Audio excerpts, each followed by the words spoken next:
Hello, welcome to this week's edition of the MMA Freak Fighter of the Week. I am Matt Salzer, and today I'm going to do something a little different because I was conflicted about what fighters to qualify, and there were two that were close.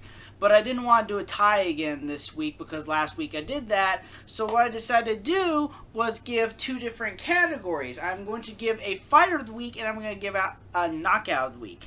And I'm also going to go in depth into this week's Fight Night event. Now it was UFC Fight Night 114, also known as UFC Fight Night Pettis versus Moreno, and so let's get going. So I have a clipboard. So okay, the first of the televised card was Alejandro Perez against that's Andrei Sukhanov. He's Cambodian. That's the best I could do. It was a split decision victory for Sukhanov because it was close, but the fact of the matter is Perez had the better grappling. He got the better grappling. He had more control of the fight. The fact of the matter is he controlled it. Sukhanov was clearly disappointed at the end, but the fact of the matter is you don't leave it in the hands of the judges. He left it in the hands of the judges, so that's the breaks. I mean, the kids still got. I was impressed. The kids still got potential, and that's what these fight nights are all about. They're about showcasing fighters who normally are not in the main are not in the spotlight yet. This is basically. Yeah, long story short, it was a good fight. Both fighters did well. Then on what I would describe as a little bit of a downer when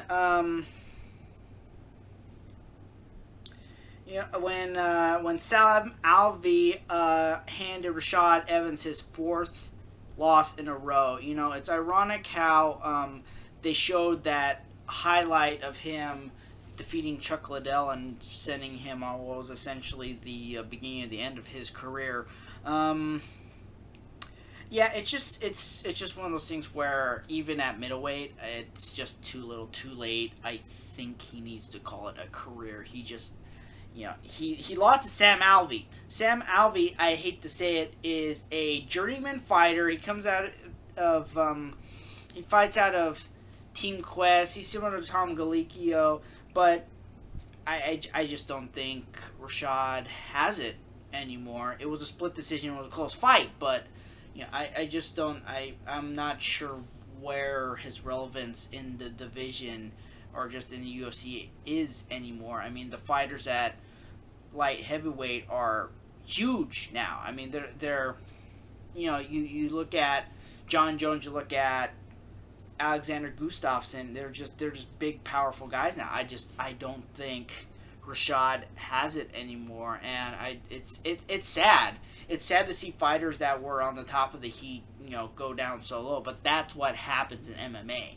There's a point where you just need to learn when to call it quits, and I think Rashad needs to call it quits because he's just not there anymore. So then on going from kind of a downer to upper, it's my KO of the week, and I'm going to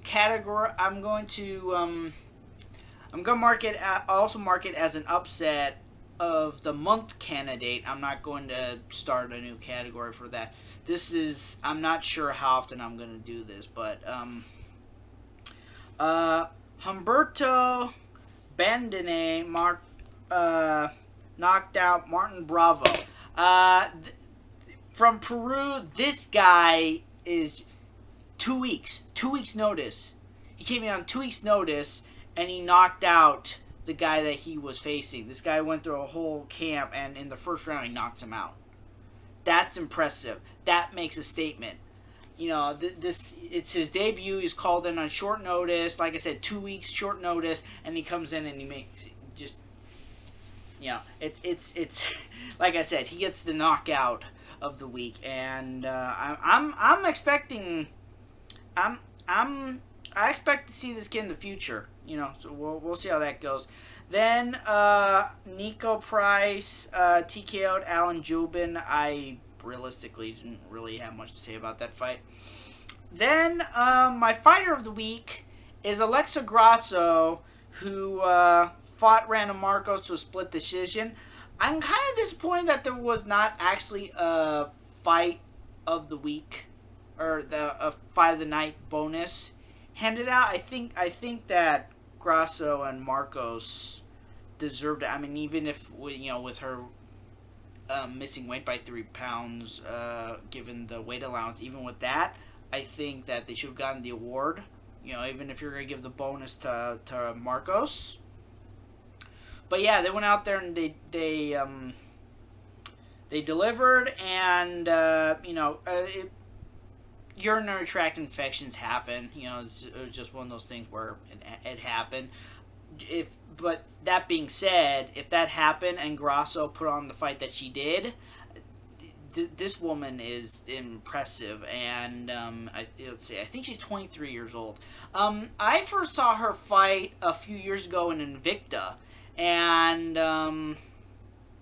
it was which Invicta was it? It was Cyborg versus Tweet. I think it was Invicta 18, but at the Shrine Auditorium in LA, and she delivered, and I could tell this woman was going places, and here she is now in the UFC. Well, I can only expect her to go up.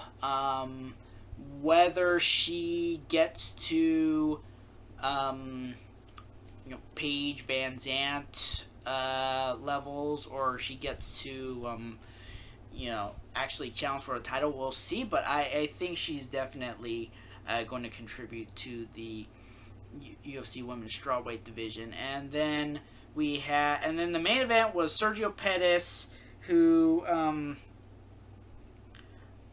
fought Brandon Moreno and won. And he's saying that he should get the next title shot after Ray Borg against Demetrius Johnson next month at UFC 215.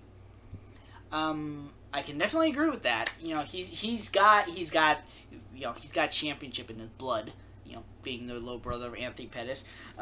We will definitely see how that goes. It's gonna be interesting to see how things progress from there. But he definitely did a good job. And that was my review of UFC Fight Night Pettis versus Moreno, or UFC Fight Night 114. And like I said, my fighter of the week is Alexa Grasso, and my knockout of the week is Humberto Bandone. So that's it. Stay tuned for I am going to do, instead of a written article preview, I'm going to do a video preview of the next Ultimate Fighter. And then, of course, also look out for the next episode of the MMA Freak Show. I will be covering why there's the differences between boxing and MMA titles. So, thank you very much, and I will see you next time.